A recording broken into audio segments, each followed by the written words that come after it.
So welcome friends my YouTube channel smart study. नमस्कार दोस्तों, आपका स्वागत है आपके अपने यूट्यूब चैनल स्मार्ट स्टडी में। आज की क्लास में हम लोग देखने वाले हैं टुडे एग्जाम क्वेश्चन। आज के पेपर में पूछे गए प्रश्न। ये किस एग्जाम के प्रश्न हैं तो आप लोग जो है थंबनेल में देख लिया होगा कि किस एग्जाम के ये क्वेश्चन हैं। ठीक है, तो ये जो क्वेश्चन हैं आज की सेकेंड शिफ्ट के क्वेश्चन है। कौन से शिफ्ट के? सेकेंड शिफ्ट, यानी कि आज कौन सी डेट है? आज डेट है 26 दिसंबर। ठीक है, 26 दिसंबर की सेकेंड शिफ्ट के क्वेश्चन है।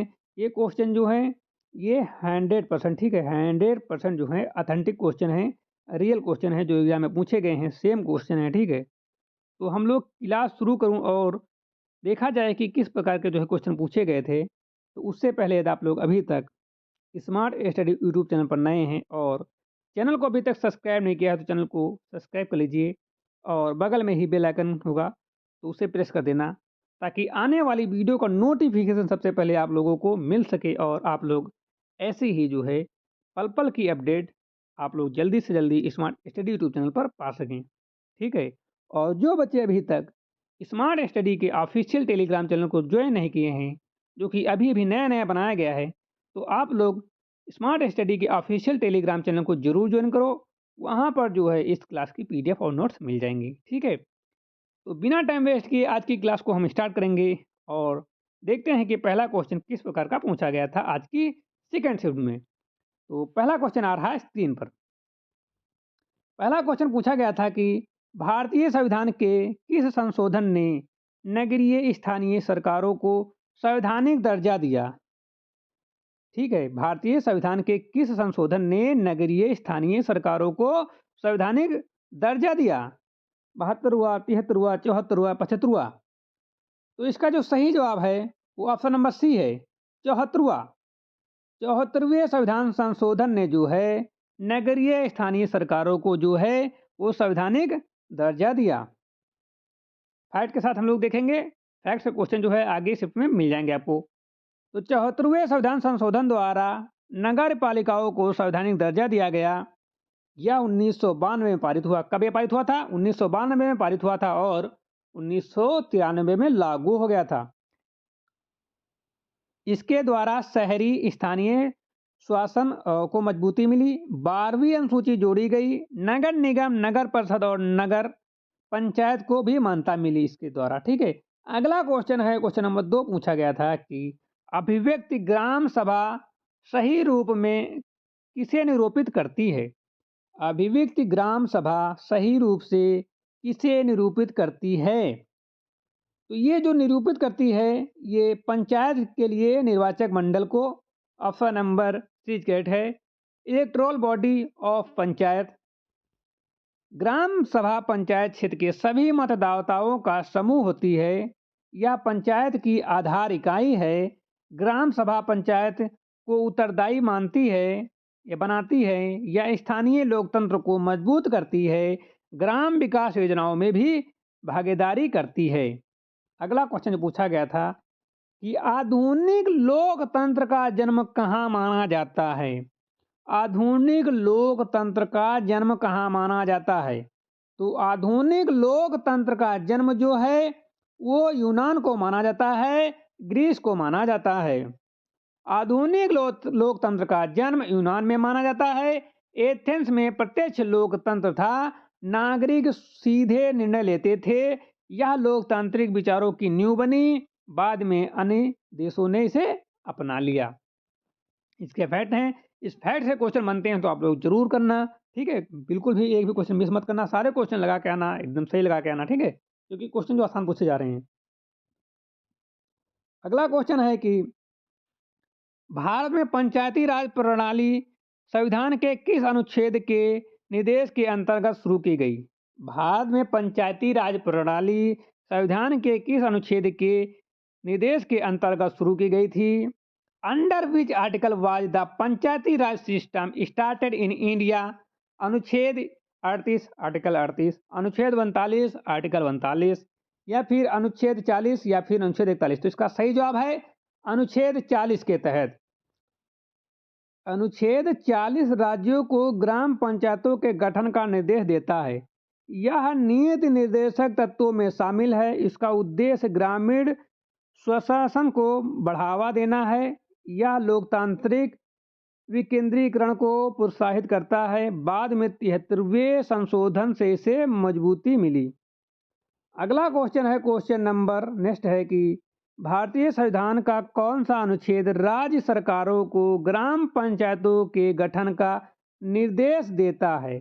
भारतीय संविधान का कौन सा अनुच्छेद राज्य सरकारों को ग्राम पंचायतों के गठन का निर्देश देता है? तो भारतीय संविधान जो है ये अनुच्छेद 40 के तहत, ऑप्शन नंबर बी के अनुच्छेद 40 जो है ग्राम पंचायतों के गठन का निर्देश देता है। यह नीति निर्देशक तत्व है। इसका उद्देश्य शासन को बढ़ावा देना है, ग्रामीण विकास की नींव रखना है।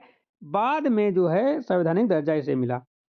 अगला क्वेश्चन है कि भारत में त्रिस्तरीय पंचायती राज प्रणाली का प्रस्ताव किसने किया था? भारत में त्रिस्तरीय पंचायती राज प्रणाली का प्रस्ताव किसने किया था? तो जो किया था वो किया था बलवंत राय मेहता समिति ने। ऑप्शन नंबर बी करेक्ट है। बलवंत राय मेहता समिति ने त्रिस्तरीय प्रणाली का सुझाव दिया। इसमें ग्राम पंचायत, पंचायत समिति और जिला परिषद शामिल हैं। यह 1957 में गठित हुई। इसका उद्देश्य लोकतांत्रिक विकेंद्रीकरण था। इसी के आधार पर पंचायती राज लागू हुई। अगला क्वेश्चन, क्वेश्चन नंबर नेक्स्ट है, पंचायती समिति किसके प्रति अपने कार्यों के लिए जवाबदेही होती है? ये क्वेश्चन पूछा गया था। तो पंचायती समिति जो है वो जिला परिषद के लिए जो है कार्यों के लिए जवाबदेही होती है। जिला परिषद, ऑप्शन नंबर सी करेक्ट है। पंचायती समिति जो है जिला परिषद के प्रति जवाबदेही होती है। यह मध्य स्तर की संस्था है। जिला परिषद उच्च स्तर की संस्था होती है। योजनाओं का समन्वय किया जाता है और प्रशासनिक नियंत्रण जिला स्तर पर होता है। अगला क्वेश्चन है कि वर्ष 1977 में पंचायत राज की समीक्षा हेतु किसकी अध्यक्षता में समिति गठित हुई? तो 1977 में जो है 1977 में अशोक मेहता समिति ने जो है यह समिति गठित की थी। इसने द्विस्तरीय प्रणाली का सुझाव दिया, पंचायत को अधिक शक्तियां देने की सिफारिश की, राजनीतिक दलों की भूमिका पर बल दिया और विकेंद्रीकरण को मजबूत करने पर जोर दिया। अगला क्वेश्चन है कि केंद्र और राज्य संबंधों की जांच किस आयोग ने की? तो केंद्र और राज्य संबंधों की जांच जो है सरकारियों आयोग ने की। ऑप्शन नंबर बी करेक्ट है। सरकारिया आयोग ने केंद्र राज्य संबंधों की समीक्षा की। यह 1983 में गठित हुआ और संघीय ढांचे को मजबूत करने की सिफारिश की, राज्यों की स्वायत्तता पर बल दिया और रिपोर्ट 1988 में प्रस्तुत की। अगला क्वेश्चन है कि पंचायती राज प्रणाली सबसे पहले किन दो राज्यों में लागू हुई? तो पंचायती राज प्रणाली सबसे पहले जो है वो राजस्थान और आंध्र प्रदेश में लागू हुई। ऑप्शन नंबर बी, राजस्थान में नागौर जिले से शुरू हुई थी। ठीक है, पंचायत राज सबसे पहले राजस्थान में लागू हुई, इसके बाद आंध्र प्रदेश में लागू की गई। राजस्थान पहला राज्य था और नागौर जिला पहला क्षेत्र था। इससे ग्रामीण प्रशासन मजबूत हुआ। ठीक है, नेक्स्ट क्वेश्चन। अगला क्वेश्चन है कि राजस्थान पहला राज्य है जिसने क्या प्रारंभ किया? तो राजस्थान जो पहला राज्य है उसने जो प्रारंभ किया था वो स्थानीय स्वशासन किया था। ऑप्शन नंबर 20 के स्थानीय स्वशासन, लोकल सेल्फ गवर्नमेंट। राजस्थान ने स्थानीय स्वशासन की शुरुआत की, पंचायती राज की नींव रखी, लोकतांत्रिक विकेंद्रीकरण हुआ, ग्रामीण भागीदारी बढ़ी और यह मॉडल अन्य राज्यों ने भी अपनाया। अगला क्वेश्चन है, लोकतांत्रिक विकेंद्रीकरण का आशय क्या है? तो इसका जो आशय है स्थानीय सरकार, लोकल गवर्नमेंट। लोकतांत्रिक विकेंद्रीकरण का अर्थ है सत्ता का स्थानीय स्तर तक हस्तांतरण। इससे स्थानीय सरकार मजबूत होती है, जनता की भागीदारी बढ़ती है और निर्णय स्थानीय आवश्यकताओं के अनुसार होता है और जवाबदेही सुनिश्चित होती है। अगला क्वेश्चन है, निर्वाचन प्रतिनिधियों को हटाने का प्रत्यवाहन प्रावधान सबसे पहले कहाँ लागू हुआ? तो ये लागू हुआ था मध्य प्रदेश में। ऑप्शन नंबर 20 के मध्य प्रदेश। प्रत्यवाहन प्रावधान मध्य प्रदेश में लागू हुआ। इससे जनता को प्रतिनिधित्व हटाने का अधिकार मिला। यह लोकतांत्रिक निर्णय का साधन है, जवाबदेही बढ़ती है और पारदर्शिता भी आती है। अगला क्वेश्चन है, कोई भी राजनीतिक धर्म से रहित नहीं है, यह कथन किसका है? तो ये जो है गांधी जी का है। यह कथन महात्मा गांधी का है। वे नैतिक राजनीतिक में विश्वास करते थे, राजनीति को मूल्यों से जोड़ते थे, सत्य और अहिंसा उनके सिद्धांत थे और धर्म से उनका आशय नैतिकता था। अगला क्वेश्चन है, लोक संघ यानी कि संघ लोक सेवा आयोग अपनी रिपोर्ट किसको प्रस्तुत करता है? तो वो राष्ट्रपति को प्रस्तुत करता है। संघ लोक सेवा आयोग अपनी रिपोर्ट राष्ट्रपति को देता है। यह अनुच्छेद 315 के अंतर्गत आता है और आयोग स्वतंत्र संवैधानिक संस्था है, सिविल सेवाओं की भर्ती करता है, निष्पक्षता इसका आधार है। अगला क्वेश्चन है, अल्पसंख्यकों के लिए राष्ट्रीय आयोग किस वर्ष बनाया गया? तो अल्पसंख्यकों के लिए राष्ट्रीय आयोग जो है 1982 में बनाया गया। राष्ट्रीय अल्पसंख्यक आयोग 1992 में बनाया गया। कब? 1992। Option number C correct, 1992। इसका उद्देश्य अल्पसंख्यकों के अधिकारों की रक्षा है। यह सलाहकार निकाय है, धार्मिक अल्पसंख्यकों से संबंधित है, सामाजिक न्याय को बढ़ावा देना है। अगला क्वेश्चन है कि अनुसूचित जाति और जनजाति के लिए आरक्षण का प्रावधान किस अनुच्छेद में है? तो ये अनुच्छेद 335 में, ऑप्शन नंबर सी के 335 में है। 335 में है अनुच्छेद, जो 335 में एससी एसटी के दावों का उल्लेख है। यह प्रशासनिक दक्षता के साथ संतुलन की बात करता है, आरक्षण नीति का संवैधानिक आधार है, सामाजिक न्याय का साधन है और समान अवसर सुनिश्चित करता है। अगला क्वेश्चन है, महिलाओं के सशक्तिकरण हेतु राष्ट्रीय नीति किस वर्ष अपनाई गई? तो राष्ट्रीय नीति जो अपनाई गई थी 2001 में अपनाई गई थी। ऑप्शन नंबर सी के 2001 में।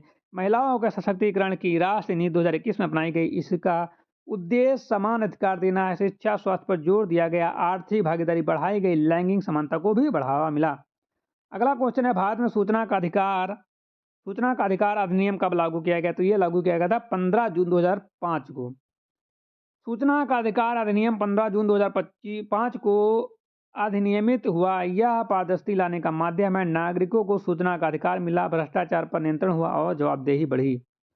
अगला क्वेश्चन है कि रूसी क्रांति का प्रारंभ किस शहर से हुआ? तो रूसी क्रांति का प्रारंभ जो हुआ था वो सेंट पीटर्सबर्ग से हुआ। ऑप्शन नंबर सी करेक्ट है। रूसी क्रांति का प्रारंभ सेंट पीटर्सबर्ग में हुआ। इसे पेट्रोग्राद भी कहा जाता है। 1917 में क्रांति हुई, जाट शासन समाप्त हुआ और साम्यवादी स्थापित हुआ। अगला क्वेश्चन है, चीन की मुक्ति के समय चीनी कम्युनिस्ट पार्टी का अध्यक्ष कौन था? तो वो थे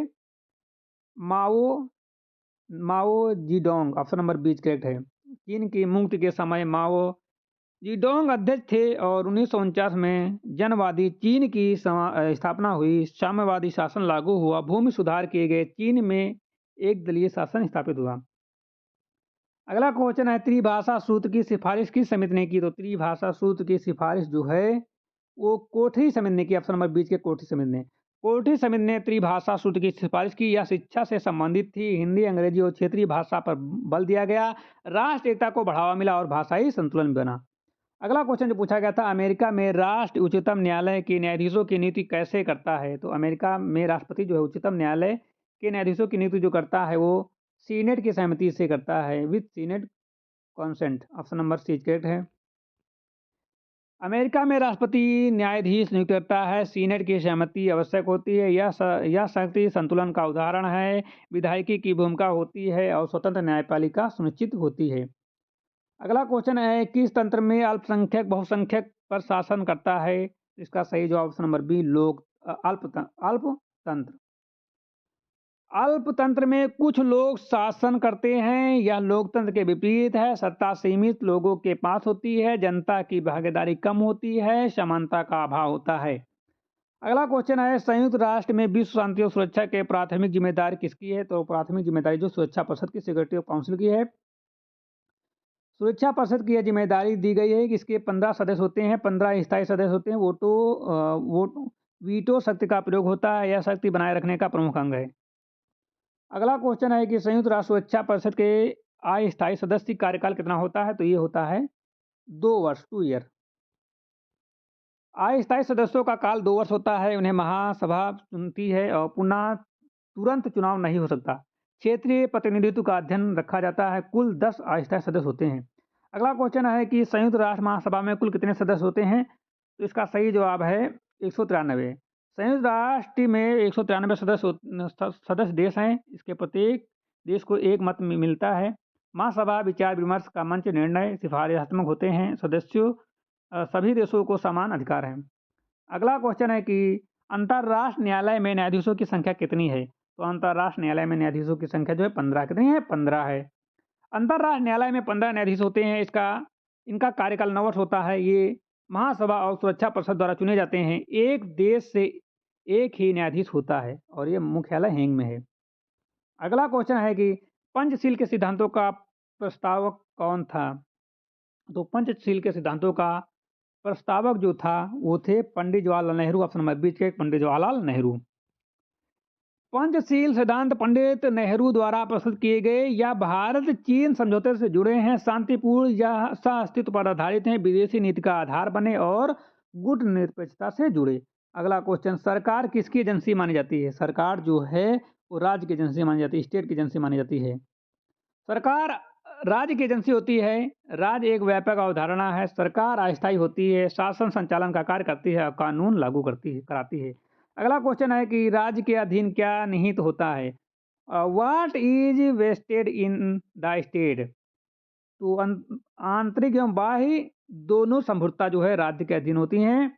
राज्य के पास आंतरिक और बाह्य दोनों संप्रभुता होती हैं। आंतरिक संप्रभुता जो है देश के भीतर सर्वोच्च शक्ति है। बाह्य संप्रभुता जो है अंतर्राष्ट्रीय स्वतंत्रता दर्शाती है। यही राज्य की पहचान है। सरकार इसी संप्रभुता का प्रयोग करती है। ठीक है, तो आज की क्लास यहीं पर समाप्त होती है। यदि आपको क्लास अच्छी लगी हो लाइक कर देना, चैनल पर नए हो तो सब्सक्राइब कर लीजिए, बेल आइकन को प्रेस कर लीजिए ताकि आने वाली वीडियो का नोटिफिकेशन सबसे पहले आप लोगों को मिल सके। जो लोग अभी तक स्मार्ट स्टडी के ऑफिशियल टेलीग्राम चैनल को ज्वाइन नहीं किए हैं तो टेलीग्राम चैनल को जरूर ज्वाइन करो।